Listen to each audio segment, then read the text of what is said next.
আসসালামু আলাইকুম স্টুডেন্টস। আজি আমি পড়িম ক্লাস 2 ম্যাথ চ্যাপ্টার নাম্বার 14 কি আছে পরিমেয় সংখ্যা স্ট্যাটিস্টিক। তো স্টুডেন্টস এইটো চ্যাপ্টার পড়তে প্রথমত আমার কি এইটো পড়িব লাগিব কি সংখ্যাবদ্ধ তথ্যৰ মাধ্য মিন অফ গ্ৰুপড ডাটা এইটো পড়িব লাগিব। তো স্টুডেন্টস এইটো পড়তে আমাক তিনিটা ফর্মুলা আছে। তো তিনিটা ফর্মুলা যিকোনো এটা ফৰ্মুলাৰে কি আমি অঙ্ক কৰিব পাৰো আৰু কোনটো কত কেনেকৈ ব্যৱহাৰ কৰিম এইটো তোমালোকে অঙ্ক কৰিলে বা অলপ পিছতে গম পাবা। তো সেই তিনিটা ফৰ্মুলা আছিল এনেকুৱা আছিল যে এক নম্বৰ এটা আমাক দিয়া আছে আমি কি লিখিছো যে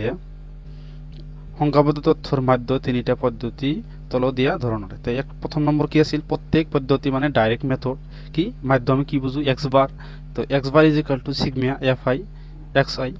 ডিভাইড বাই সিগমা fi। তো তোমালোকে ক'বা এইটো কি সিগমাটো কি এইটো মানে আমি গম পোৱা নাই, তো অলপ পিছতে তোমাক দেখাই দি আছে। তাৰপিছত দুই নম্বৰ কি আছে বিবেচিত গড় পদ্ধতি এছুইমড কি mean method মানে কি আছিল x bar is equal to a plus sigma fi di divided by sigma fi। তো এইটো মানে di fi না এইবিলাক কি বস্তু সেই তোমালোকে অঙ্ক কৰিলে গম পাবা, মানে কৈ দিম অলপ পিছত। তাৰপিছত কি আছে ধাপ বিচ্যুতি পদ্ধতি স্টেপ ডিভিশন মেথড। এইটো আছিল কি ধাপ বিচ্যুতি পদ্ধতি x bar is equal to a plus sigma fi ui divided by sigma fi into h। এটা আছিল ধাপ বিচ্যুতি পদ্ধতি। তো স্টুডেন্টস তোমালোকে ওপৰা স্যার তিনিটা ফর্মুলা আছে কোনটো কত ব্যবহার করিম আমি তো আমালোকে তো গম না পাও। তো তোমালোকে মানে অঙ্ক চাই বা আমি কৈ দিম সেইদৰে তোমালোকে যদি পড়া তেনেহলে কি অঙ্কবিলাক একেবাৰে সহজ হৈ যাব আৰু অঙ্ক দেখিলে তুমি ক'ব পাৰিবা যে এইটো ফৰ্মুলা আমি ব্যবহাৰ কৰিম। তো চাবা স্টুডেন্টস আমি অঙ্ক কৰিম এতিয়া। তো তাৰ আগতে তোমালোকক কৈছিলো কি সিগমাটো কি বস্তু হয় চাবা। তো স্টুডেন্টস তোমালোকৰ কিতাপ পেজ নম্বৰ কিমান দি আছে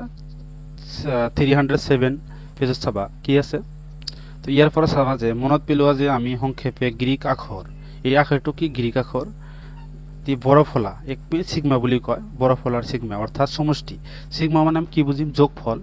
কি সমষ্টি বুলি কম, এইটো আমি ব্যবহার করি। এইটো কি জানো আমি সিগমা, এটা আমি সিগমা বুলি জানো। তো এইটো আমি কেনেকৈ ব্যবহার কৰিম তোমালোকে অঙ্ক কৰিলে গম পাবা। তো স্টুডেন্টস এতিয়া আমি কি অনুসলনি 15.1 এক নম্বৰ অঙ্কটো সলভ কৰিম তোমালোকে চাবা। তো স্টুডেন্টস সলভ কৰাৰ আগতে কি এটা আমি বস্তু চাই লোৱা কি শ্রেণী সূচক এইটো আমাক লাগিব। শ্রেণী সূচক এইটো আমাক লাগে মানে শ্রেণী সূচক এইটো কেনেকৈ ওলাব লাগে ক্লাস মান। তো এটা আমি কি কৰিম শ্ৰেণী উচ্চ সীমা শ্ৰেণীৰ কি উচ্চ সীমা প্লাস কি বস প্লাস শ্ৰেণীৰ নিম্ন সীমা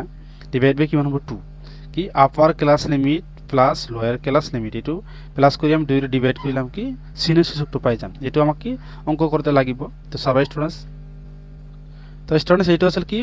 অনুসলনি 14.1 এক নম্বৰ কি কৈছে চাবা এদল ছাত্ৰই তেওঁলোকৰ পৰিবেশ সজাগতা কাৰ্যসূচীৰ অংশ হিচাপে এটা অঞ্চলৰ 20টা ঘৰত থকা উদ্ভিদৰ তথ্য ভিত্তিক অধ্যয়ন তলত দেখুওৱা তথ্যসমূহ সংগ্ৰহিত কৰিলে প্ৰতিটো ঘৰত থকা উদ্ভিদৰ মাধ্য উলিওৱা। এইটো আছিল কি স্টুডেন্টস এটা আমাক কি উদ্ভিদৰ সংখ্যা কিমান দি আছে 0 পৰা 2 আৰু ঘৰৰ সংখ্যা 0 পৰা 2 সংখ্যা উদ্ভিদৰ সংখ্যা কিমানটা ঘৰ আছে কি 1টা বা এটা আমাক কি শ্রেণী সূচক বুলি কম আমি। এটা আমাক কি এটা শ্রেণী সূচক, এটা আমাক কি এটা শ্রেণী সূচক বুলি আমি লিখিব পাৰো। উদ্ভিদৰ সংখ্যা আছে এইটো লিখিব পাৰা আৰু তুমি যিকোনো দিয়া থাকিলে ইয়াত আমি শ্ৰেণী সূচক বুলি লিখিব পাৰো। 2টাৰ পৰা 4টালৈ কিমানটা আছে ঘৰ 2টা 4টাৰ পৰা কি 6টা কিমানটা আছে এটা এনেকৈ দিয়া আছে। তো তাৰপিছত কি কৈছে চাবা তোমালোকে মাধ্য উলিয়াবলৈ কোনটো পদ্ধতি ব্যৱহাৰ কৰিবা আৰু কিয়। তোমালোকে মাধ্য উলিয়াবলৈ ইয়াত মানে কৈছে কোনটো পদ্ধতি ব্যৱহাৰ কৰিবা আৰু কিয় ব্যৱহাৰ কৰিবা। তো স্টুডেন্টস চাম তোমালোকক দেখুৱাই দিম কৰি দিম অঙ্কটো কেনেকুৱা হয় ভাল লাগিলে চাবা আৰু কমেন্ট কৰিবা। তো স্টুডেন্টস এতিয়া এইটো আমি লিখিছো কি ক্লাস সি চ্যাপ্টাৰ নাম্বাৰ 14 আৰু কি অনুসলনি 14.1 ক্লাস 10। তো এক নম্বৰ কি কৈছে আমি এইটো লিখিছো যে ব্যৱহাৰটো আমি কিয় কৰিম। তো কি কৈছে যেহেতু উদ্ভিদ আৰু কি ঘৰৰ উদ্ভিদৰ সংখ্যা আৰু ঘৰৰ সংখ্যাৰ মানবিলাক একবাৰ সৰু সৰু। তো আমাক কি উদ্ভিদৰ মান আৰু ঘৰৰ যিবিলাক মান দিয়া আছে বাৰম্বাৰতা আৰু কি শ্ৰেণী অন্তৰাল সেই মানবিলাক একেবাৰে সৰু সৰু দিয়া আছে। সেইকাৰণে আমি কি প্ৰত্যেক পদ্ধতিটো ব্যৱহাৰ কৰিম কি ডাইৰেক্ট মেথডটো আমি ব্যৱহাৰ কৰিম এক নম্বৰ ফৰ্মুলাটো ব্যৱহাৰ কৰিম। তো তাৰ আগতে আমি কি এটা আমি লিখি লৈছো কি শ্ৰেণী অন্তৰাল এইটো শ্ৰেণী অন্তৰাল বুলি লিখিব পাৰা আৰু এইটো কি বাৰম্বাৰতা মানে fi ফ্ৰিকোয়েন্সি লিখিব পাৰা আৰু এইটো আমি কি জানো মধ্যমান আমি xi জানো। তো মধ্যমানটো ওলাৰ একটা ফৰ্মুলা আছে তোমালোকক দেখুৱাই দিছো শ্ৰেণীৰ সূচক ইজ ইকুয়াল টু শ্রেণীর উচ্চ সীমা প্লাস শ্রেণীর নিম্ন সীমা। তো এটা কি শ্রেণী অন্তরাল, তো এটা কি উচ্চ সীমা প্লাস নিম্ন সীমা প্লাস কৰি আমি 2 ৰে ডিভাইড কৰিলে যেটো ওলাব হেটি আমাৰ কি মধ্যমান। তো এটা কেনেকৈ ওলাম চাবা স্টুডেন্টস। এইটো কি আমি কি কৰিম 0 আৰু কি 2 আৰু 0 যোগ কৰিলে কিমান হ'ব 2 2 ৰে ভাগ 2 ৰে যদি 2 ক যদি আমি 2 ৰে হৰণ কৰো কিমান পাও 1 এই পাও 1 মধ্যমান কিমান ওলাল 1 আকৌ এইটো কি 4 আৰু 2 যোগ কৰিলে কিমান জানো আমি 6 6 ক আমি 2 ৰে কি কৰিম ডিভাইড তেনেহলে কি হ'ব 3 তো এইটো কেনেকৈ ওলাই আছে তোমালোকে গম নাপালে ইয়াত মানে তোমালোকক দেখুৱাই দি আছো তোমালোকৰ কিতাপত আছিল কি যে শ্ৰেণী সূচক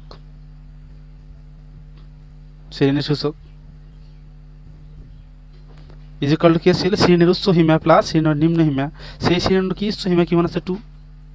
প্লাস নিম্ন সীমা কিমান দি আছে 0 ডিভাইড বাই আমাক কিমান দি আছিল 2 তো এটা তোমালোকৰ কিতাপত আছে স্টুডেন্টস তো স্টুডেন্টস এটো দি আছে কি শ্রেণীর সূচক কি শ্রেণীর উচ্চ সীমা প্লাস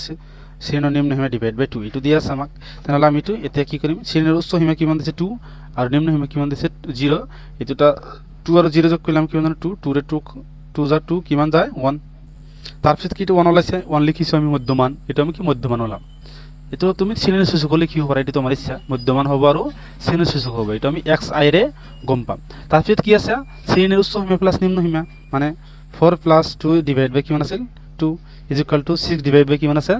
2 ইজ ইকুয়াল টু কিমান জানো 3 এটো আমি ক্যালকুলেট করি মানে ওলাব না লাগে এটা একেবারে সহজ হয় এটা মানে এক যোগ অঙ্ক যোগের নিচিনা করে দিবা তো এটা কি করিম 6 আর 4 যোগ করলে 10 10 ক যদি আমি 2 রে হরণ করি কিমান জানো আমি 5 তারপর এটা আমি কি জানো 8 আর কি 6 যোগ করলে কিমান হবে 14 14 ক 2 রে ডিভাইড করলাম কি জানো 7 তারপর কিমান হবে 8 আর 10 যোগ করলে কিমান জানো আমি 18 জানো আমি 18 ক 2 রে ভাগ করলে কি জানো 9 তো স্টুডেন্টস চাইছে ইয়াত মানে কি 2 এর কি সংখ্যা কি মানে এর পার্থক্য কিমান 1 পৰা 3 হইছে 3 পৰা 5 7 9 তাহলে এটা কি হবে 2 পার্থক্য লিখি দিয়া তারপর এটা কি হবে 13 এর ভাগ করিব না লাগে ডাইরেক্ট আমি ওলাব পারিছি তারপর এতিয়া কি করিম এটো আছিল কি fi xi তো এটা আমি কি লিখি পারো তো এটো আছিল কি fi xi তার মানে fi কিমান দিয়েছে 1 আর xi আমাক কিমান দিয়েছে 1 এই দুটো পূরণ হিসাবত আছে তো 1 আর 1 পূরণ করলে আমি কিমান জানো 1 এই জানো তারপর কি আছিল fi xi তো fi আমাক কিমান দিয়েছে 3 2 তার মানে কি হবে 3 2 is equal to 6 এটা কিমান হবে 5 1 মানে কি ডাইরেক্ট আমি 5 লিখি দিও তারপর কি 7 5 is equal to কিমান হবে 35 is equal to 35 এটা কি হবে 6 9 63 কি 6 9 মানে 6 9 গুণ কিমান জানো আমি 63 তারপর কি এটা কি হবে 2 11 কিমান 22 আর এটা কি হবে 3 13 is equal to 39 হবে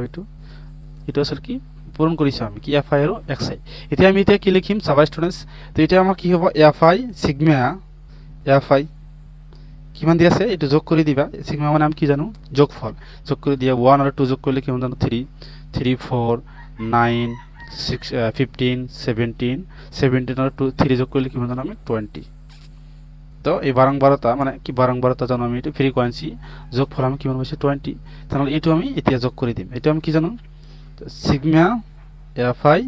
কি দিয়েছে সিগমা fi আর xi তো সিগমা fi আর xi এই সকল বরং যোগ কৰিলে কি যোগ কৰি লবা তো যোগ কৰিলে কিমান হ'ব চাবা এটা যোগ কৰিলে কিমান হ'ব 162 কি 162 তো সিগমা fi xi আমি কিমান যোগ কৰি কিমান হৈছে সিগমা মানে আমি কিমান যোগফল কিমান হৈছে 162 তো এতিয়া আমাক কি মাধ্য ওলাব লাগে মাধ্য আমি কোন ফর্মুলাটো ব্যবহার কৰিম এক নম্বৰ ফৰ্মুলাটো ব্যবহাৰ কৰিম এক নম্বৰ ফর্মুলা কি দি আছে আমাক প্রত্যেক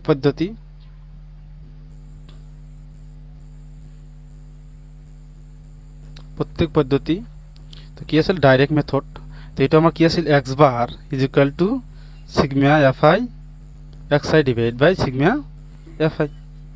তো মান বর বহাই দিয়া সিগমা fi xi আমি কিমান জানো 162 আর সিগমা fi আমি কিমান জানো 20 তো এটারে এটা ভাগ করে দিয়া এতে ভাগ করলে কিমান হবে চাবা এটা আমি লঘিষ্ঠ আকার লও 2 এর ভাগ করিবা এটা 2 এর ভাগ করলে কিমান হবে 10 2 এর ভাগ করলে কি হবে 8 2 গুণ 16 2 1 গুণ 2 তো কিমান হলা 81 ডিভাইড বাই 10 তো এটিও এতিয়া ভাগ না যায় এটা আমি কি লঘিষ্ঠ করিব নরে 10 এর একটু ভাগ দিম সাবস্টিটিউশনস 10 এর একটু ভাগ দিলে কিমান হবে 81 তো 8 9 গুণ কিমান জানো 80 সরি 8 9 গুণ হয় 10 9 গুণ আমি কিমান জানো 80 কিমান হলা 1 তো ওরকম ভাগ করিব নরে তাহলে এটা 0 ধরলাম সেটা ধারলে ইয়াতে এটা পয়েন্ট হবো পয়েন্ট দিবা আর 10 এর ভিতর 10 কি 10 এর 10 হরণ করলাম কিমান জানো 1 তো 10 1 গুণ 10 ডিভাইড বাই 0 তো মাত দিয়ে যে করলাম কিমান পালো x bar is equal two কিমান পাইছো আমি 8.1 এটা আমার কি আনসার আছে স্টুডেন্টস থ্যাংক ইউ স্টুডেন্টস